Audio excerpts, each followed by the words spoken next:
In this video, I'll show you how to uninstall any app or program from your laptop using two easy methods. Method 1. Uninstall from Settings. First, click the search bar and type Add or Remove Programs. Open it. Now you'll see a list of all the apps installed on your PC. You can also sort the list by name, size, or install date. To remove an app, click on the app name, for example, Internet Download Manager, then click Uninstall. Click Uninstall again to confirm. Once it finishes, the app will be removed from your computer. Method 2. Uninstall using Control Panel. If you want the old-school way, open the Control Panel.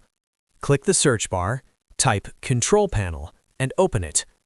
Now click Programs, then click Programs and Features. Here you'll see a full list of installed programs.